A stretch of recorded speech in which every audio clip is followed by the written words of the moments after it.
Allez, salut les amis. Pour ce matin, je voulais vous faire un live et finalement, changement de programme, j'ai sorti le tableau de suivi et on va se faire ce matin le suivi des indicateurs. Donc je verrai, je ferai peut-être un live là dans l'après-midi. Et le dernier suivi, je l'avais fait le 7 juin, donc là c'était il y a exactement 2 semaines. Et à ce moment-là, on avait Bitcoin qui était à 105 600 $. Donc par rapport à aujourd'hui, là on est à 103 500, donc finalement il n'y a pas beaucoup de changements. Et je vous rappelle que sur le tableau, on avait terminé la semaine à 0. Et en fait, comme depuis un moment, donc 0 points sur l'ensemble du tableau de suivi. Et pour ce matin, on va regarder si avec un marché qui est resté en range sur les dernières semaines, est-ce qu'éventuellement on a peut-être quelques indicateurs qui commencent à bouger. Allez, avant de commencer cette vidéo, hier en fin d'après-midi, je vous ai mis en ligne une vidéo qui est vraiment super intéressante, avec un signal qui est vraiment pas mal sur les altcoins low cap, et aussi avec une erreur que j'ai identifiée que vous êtes pas mal à faire. Et le but, c'est justement que ça vous évite de la refaire par la suite. Et pour ceux qui veulent vraiment réussir le bull run, là vous avez juste à cliquer sur le lien Linktree en description et à venir rejoindre les différents groupes qui vont vous aider à bien booster vos gains cette année.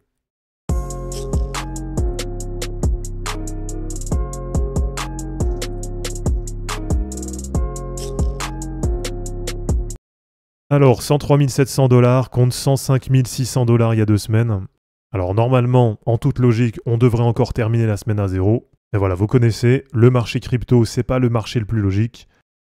Et on va commencer directement sur le total market cap, avec un market cap crypto là qui reste bloqué dans un range.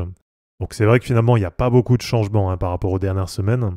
Et bien sûr, pour l'instant, ça reste toujours assez loin du premier objectif à 5 750 milliards de dollars, puisqu'on est aujourd'hui à 3 160 milliards de dollars. Du côté du Dynamic Rainbow 50, là on a le market cap crypto qui est de retour dans la zone d'accumulation. Et on est de retour quasiment sur le niveau support à 3100 milliards de dollars. On va voir un peu ce que ça va donner là pour la fin de semaine. Donc est-ce que ça va réussir ou pas à clôturer dans le range? Là ça va être quand même assez important à suivre. Et du côté du RSI, là sur de l'hebdo, il n'y a pas beaucoup de changements par rapport aux dernières semaines, avec toujours le RSI qui reste assez proche de la zone neutre et qui est aujourd'hui autour des 55. Donc là, sans trop de surprises, comme sur les dernières semaines, pour l'instant, sur le market cap des cryptos, on termine la semaine à 0. Allez, vous connaissez, on va aller voir la même chose, mais cette fois-ci sur la Total 3. Donc cette fois sur le market cap des altcoins sans Bitcoin et sans Ethereum. Et alors déjà côté objectif, bon bien sûr, on est toujours assez loin du premier objectif qui est à 2300 milliards de dollars. Du côté du Dynamic Rainbow 50, alors là on voit que les altcoins sont un peu en retard par rapport à Bitcoin, puisque sur la Total 3, même sur les dernières semaines, c'était resté dans la zone d'accumulation. Et alors quand même là ce qui est intéressant, c'est qu'on a des altcoins qui reviennent de nouveau vers la moyenne mobile 50 en hebdo. Et je vous rappelle qu'historiquement, en tout cas sur le cycle, plusieurs fois on a eu des replis sur la moyenne mobile 50 hebdo, et à chaque fois ces replis c'était des bonnes opportunités pour la suite. Donc on verra aussi un peu ce que ça va donner côté altcoin. En tout cas pour l'instant sur la Total 3, globalement ça reste quand même assez neutre. Et du côté du RSI, là c'est difficile de faire plus neutre, avec le RSI hebdo qui est autour des 48. Alors un point qui est quand même assez intéressant, c'est que sur le RSI en daily, même si là on n'est pas encore dans les zones de survente, mais en tout cas on voit qu'on est quand même plutôt proche de la zone des 30, avec un double appui du RSI vers 35-36. Et là ce qui est intéressant, c'est que sur du daily, on a ce canal descendant qui s'est mis en place, et en cas de cassure à la hausse là sur les prochaines semaines, ça pourrait permettre d'activer un objectif de cassure vers 950 milliards de dollars. Et alors là aussi, sur cette semaine, sans trop de surprises dans le tableau de suivi, une nouvelle fois, on va terminer la semaine à 0. Et alors on va aller voir ce que ça donne du côté de la dominance Bitcoin plus Ethereum. Donc on va voir si oui ou non, on est en train de s'approcher de l'objectif à 65%. Et alors là, malheureusement, on est quasiment sur un point haut sur le cycle. Et donc on voit que pour le moment, depuis ce point bas de début décembre, là, il y a vraiment une très grosse surperformance de Bitcoin et Ethereum. Et là, ce qui va être à suivre, ça va être si on a un passage au-delà des 75%. Donc est-ce qu'on va avoir un nouveau point haut sur le cycle? Ou au contraire, est-ce que comme en juin 2024, en novembre 2024 et plus récemment fin janvier 2025, est-ce que là, en approchant les 75% de dominance, on va être sur un point haut et que derrière, comme ça a déjà été le cas plusieurs fois, on va avoir les altcoins qui vont surperformer Bitcoin et Ethereum. Donc voilà, on va voir un peu ce que ça va donner. En tout cas, on l'a vu, sur le cycle actuel, on a déjà eu pour l'instant 2 périodes de alt season, mais qui étaient complètement différentes par rapport à ce qu'il y a eu sur le marché en 2017 et en 2021. Donc avec là 2 petites périodes de alt season qui étaient beaucoup plus courtes et qui ont fait beaucoup moins de perf. Donc à voir un peu là sur les prochaines semaines ce que ça va donner. En tout cas, ce niveau, on voit que pour le moment sur le cycle, à chaque fois ça a tenu, et derrière, ça a permis aux altcoins d'en profiter un peu. Allez, pour continuer, on va aller voir nos 4 indicateurs habituels, avec déjà le MVRVZ Score.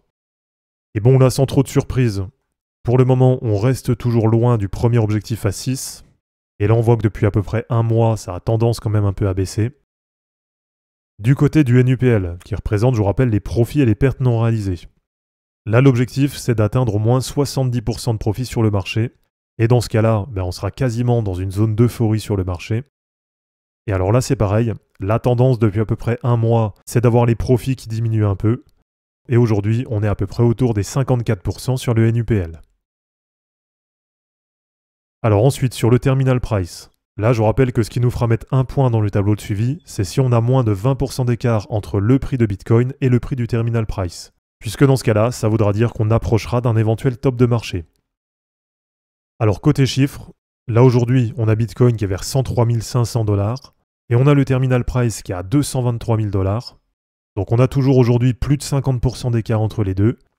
Donc à voir bien sûr si ces indicateurs sont toujours valides ou pas. Mais en tout cas, s'ils sont toujours valides, ça veut dire que pour l'instant, sur le terminal price, on a encore de la marge pour un top de marché. Et allez, pour terminer, on va regarder ce que ça donne du côté du P-Cycle Top Indicator.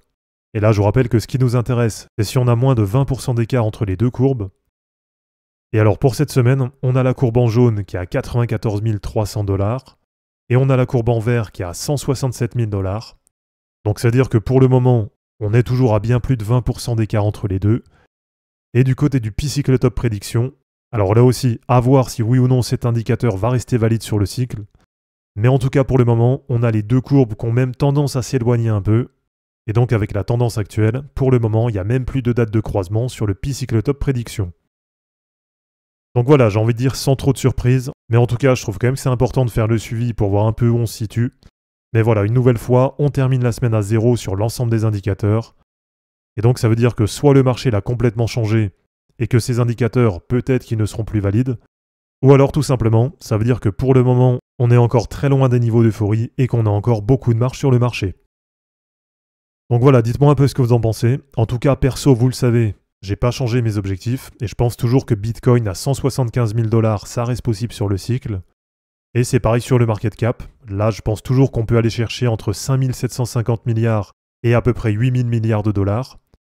Et alors après, voir peut-être 10 000 milliards de dollars si vraiment il y a un gros bull run avec une grosse alt season sur le marché.